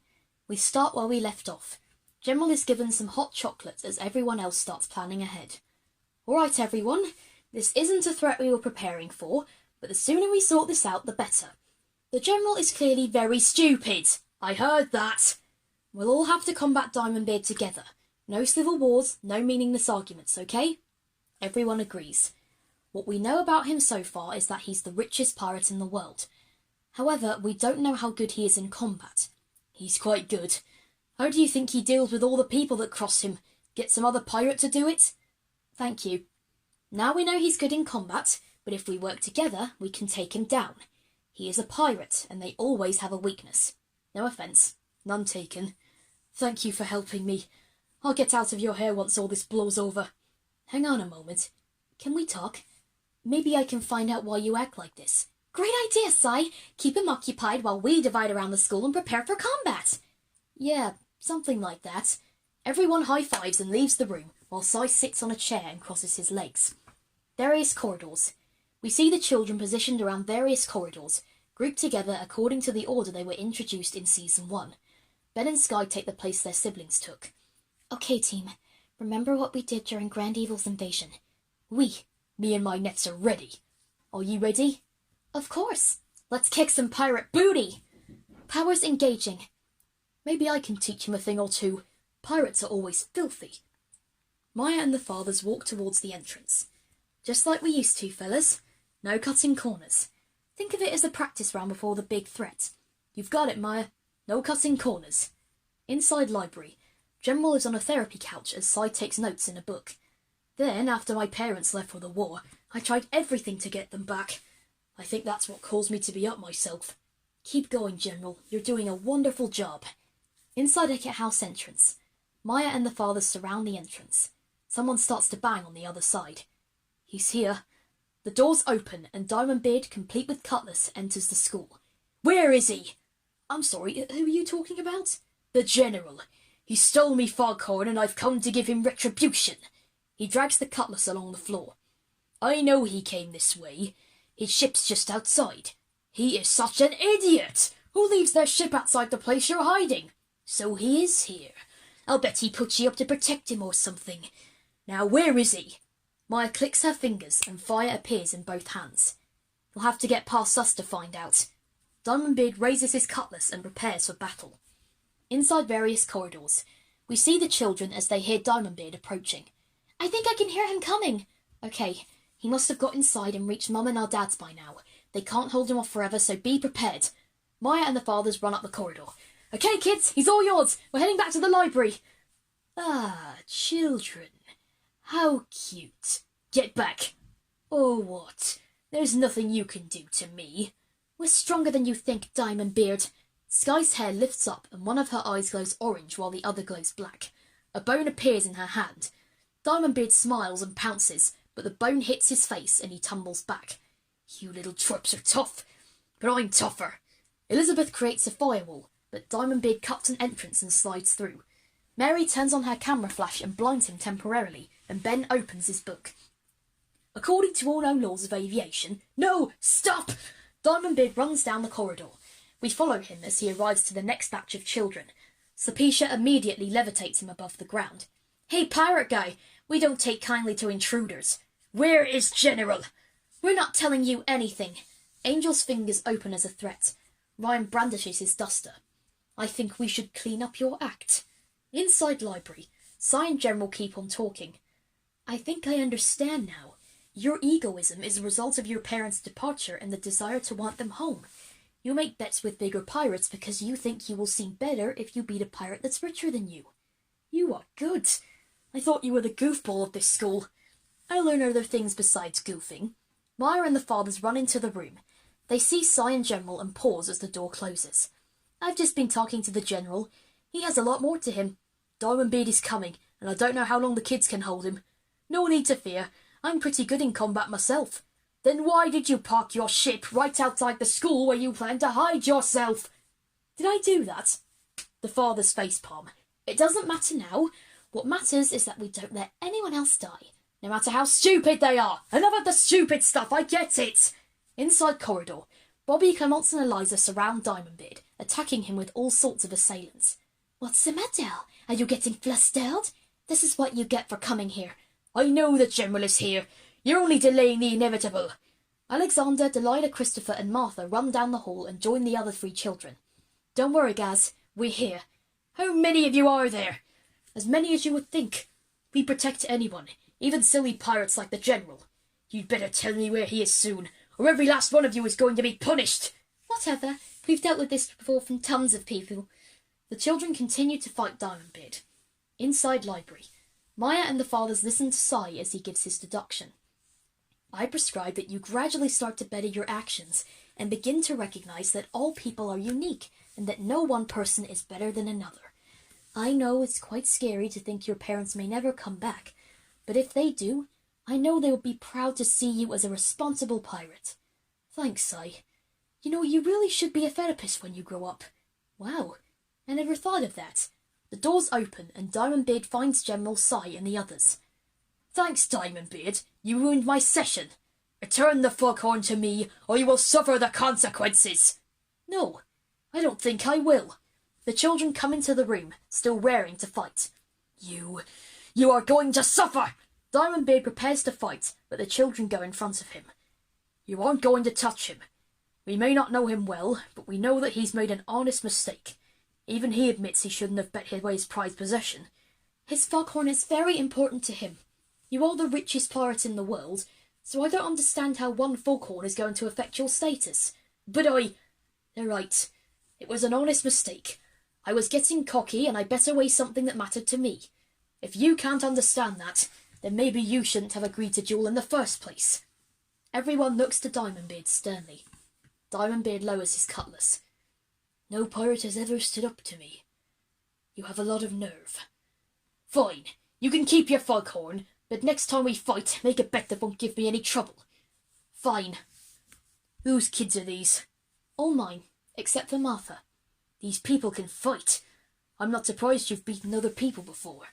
I'll take that compliment to heart. Regardless, we have some investigating to do on this note our cleaner found. We'd better both get going then. Thanks for the fight.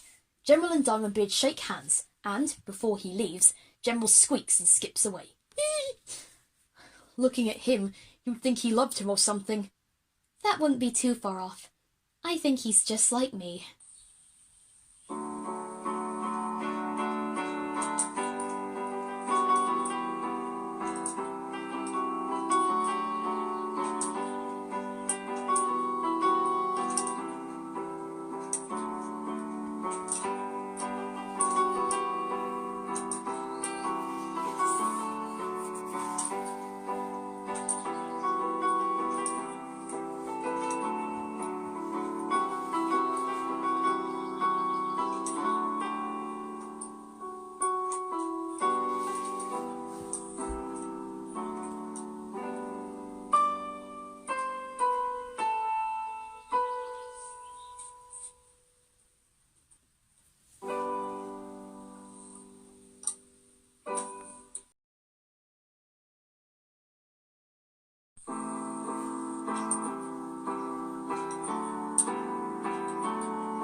Inside TV, a news report starts to play. A newsreader is seen at a desk.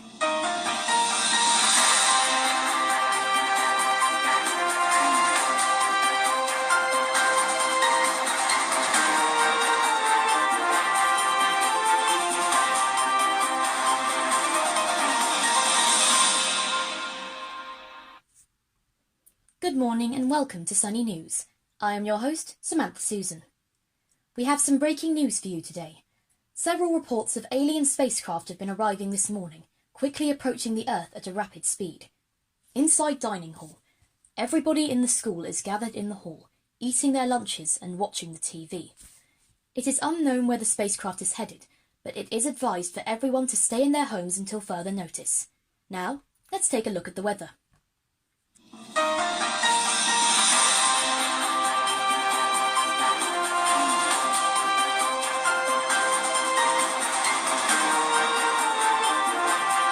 Michael turns off the TV.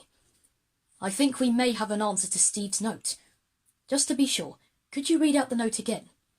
We have your broom, and soon we will have the school too. Prepare yourselves, we are coming. It looks like it's in some sort of foreign writing too. Then that confirms it. Our soon-to-be attackers are coming from outer space. We have to make plans and fast. We cannot afford any mistakes this time. No wars and no arguments. Clear? Everyone nods. Good. I think this time it will do us all some good if we do what we did last time, but not bursting into a war because of it. May I contribute first, Mr. Rosen? Certainly, Ben. I've read many different sci-fi books before.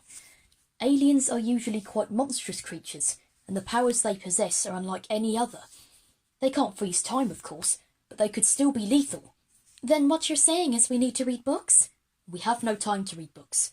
The spacecraft is heading to Earth much too fast to read even one book. However, Ben, you could be in charge of researching these aliens and their powers. I'll start right away, sir. Ben starts pulling out lots of alien books and skims them. Expanding on Ben's point, even though we know aliens to be powerful, we don't know the exact powers these particular ones have. We'll need to choose our attacks carefully and quickly pick ourselves up from mistakes. An excellent point, Mya. And what if they can shapeshift to look like us? Like the thingy? Oh, someone's done their homework. Well, we'll just have to be careful who we trust. We'll need a test to see if they are real or an alien.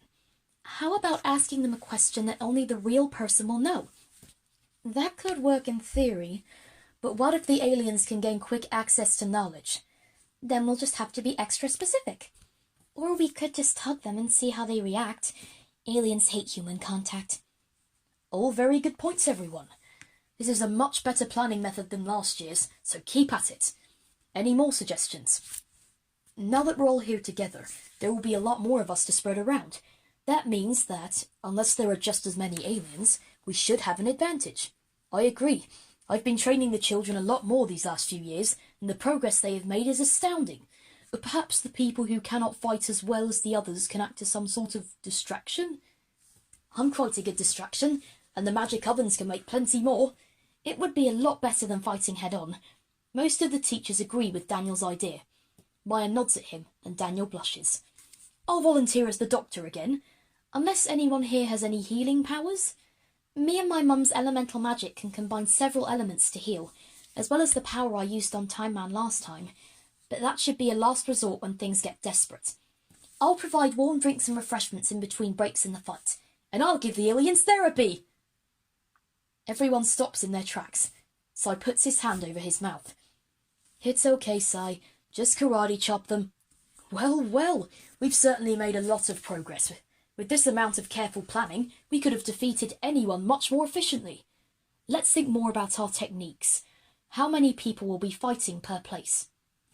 I suggest we stick together at first and then split up. That way, the aliens will be temporarily confused for a moment as we properly prepare. And what about Sweepy? These aliens must have him. We have to do something to get him back. Don't worry, Steve, we'll get your trusty broom back. And if they won't give him back, then we'll just have to make them. Slepisha gets so excited, the table and everyone else starts to float in the green light. Slepisha, can you please get us down? Oops, sorry. The table returns to the ground and everyone recovers. Wow, that was epic. You know what else is epic? Using that on the aliens. That and Eliza's ink powers combined will be unstoppable. Dad, I'll have to get in the proper mindset first. That's it. Instead of attacking one after the other, we can combine our moves into something more efficient. An excellent suggestion. I think we're more than ready to take in these things now. Wouldn't you say, Michael? Let's see. We have a great source of knowledge, ideas and tactics to deploy, and a solid fighting plan. I think we're more than ready. Let's remember all of this information and ready ourselves for the arrival of these aliens. Everyone stands up and raises their fists to the sky. Let's do this! For Maria! For Tempest! For Maria and Tempest! For our lives and our homes! Let's all go back to our rooms. The aliens will arrive very soon. Everyone nods and runs out of the room as Michael walks to join them, smiling to himself. Inside children's rooms, we see varying shots of the children in their rooms preparing for the fight. Ben and Sky both have a picture of their siblings behind them and hug them when they are done. The news report plays over the top of this.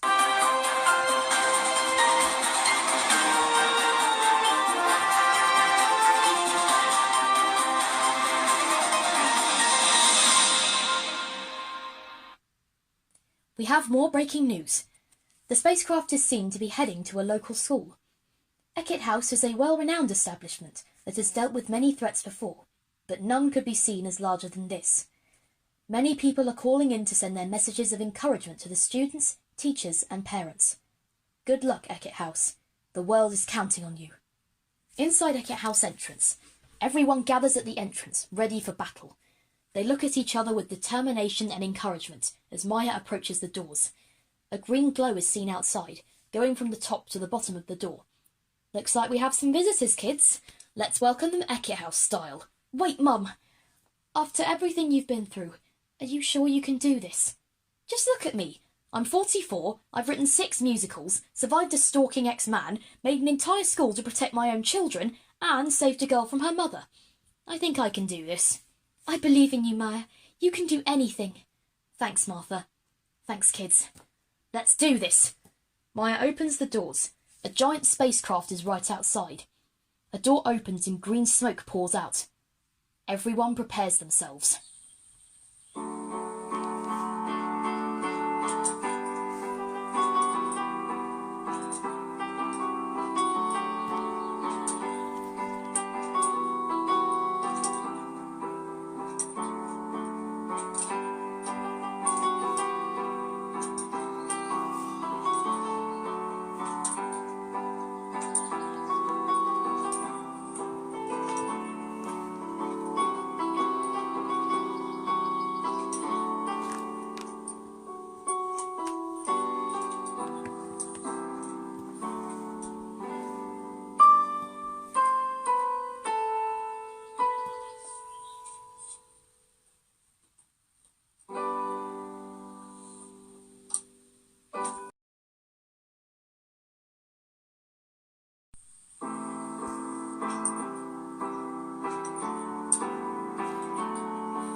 Inside Eckett House entrance, we start where we left off.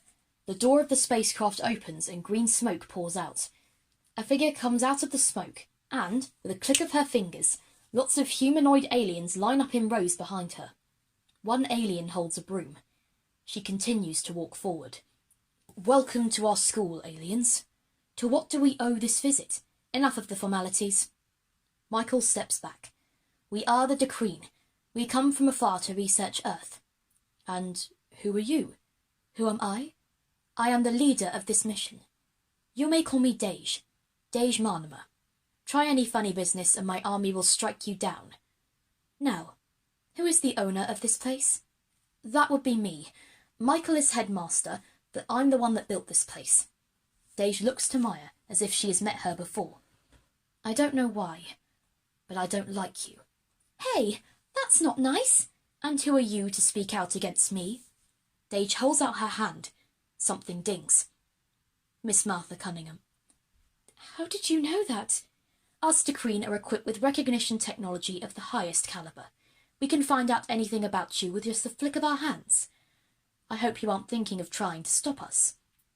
Actually, we've dealt with countless foes before you, and we can sure as day do it again.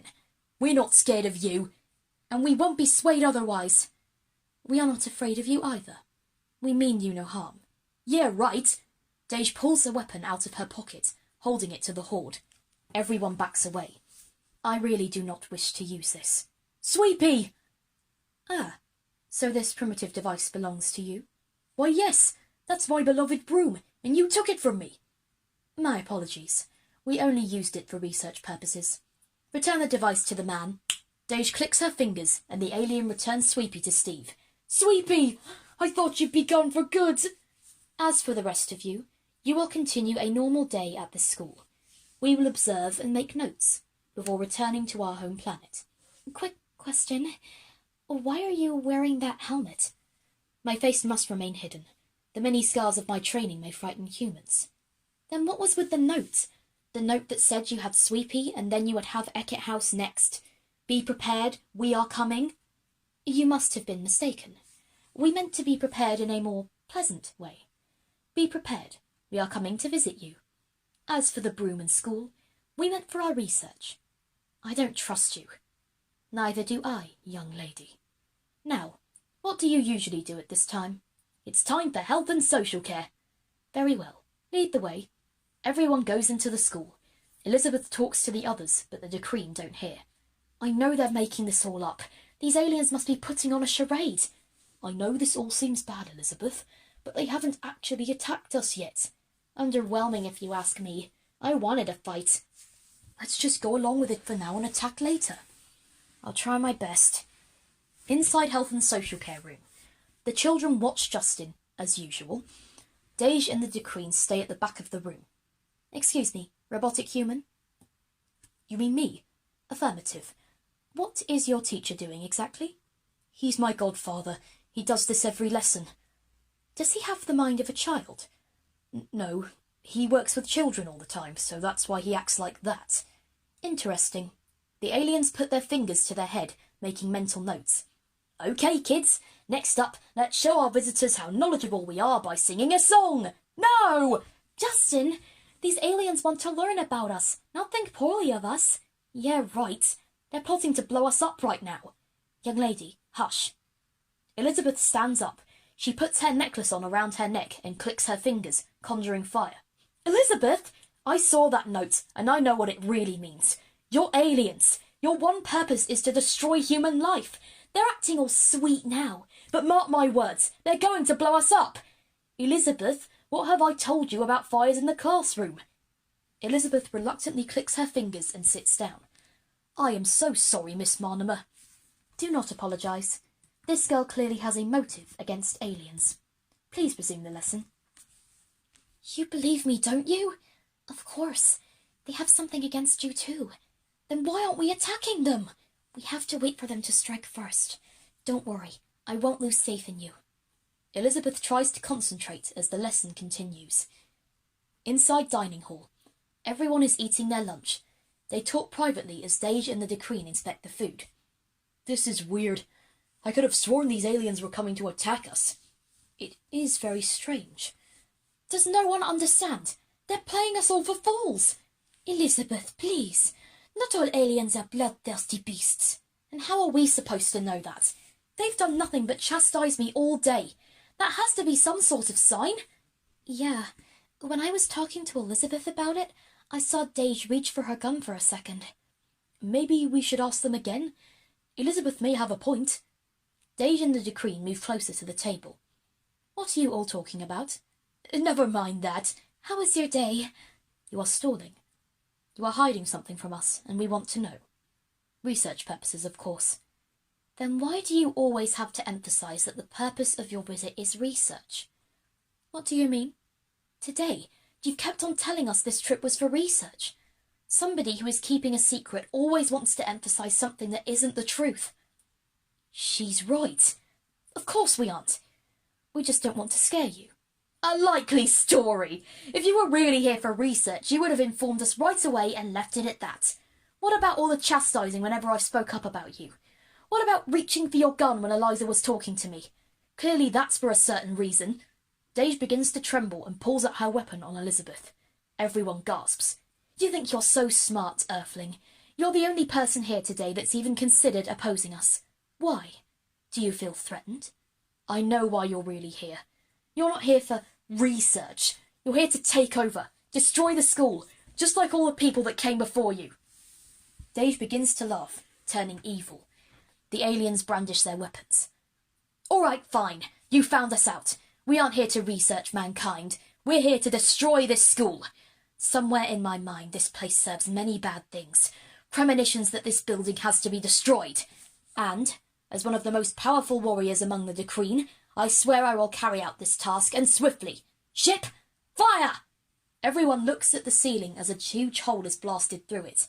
Everyone ducks and covers as Dave looks up and then down. And if any of you dare stand in my way, my fleet will carry out what needs to be done. Resistance is futile. Half-term will never come. You will never leave this place again. Fire! Another hole is blasted through the ceiling as more debris falls to the floor.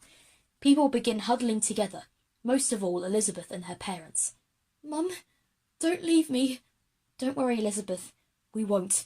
Decreen, destroy any and every part of this school. Eckett House must be eradicated. As more rubble begins to fall, everyone huddles closer together as more blasts come through the ceiling and Dave stands straight-faced, watching the residents of Eckett House huddle together.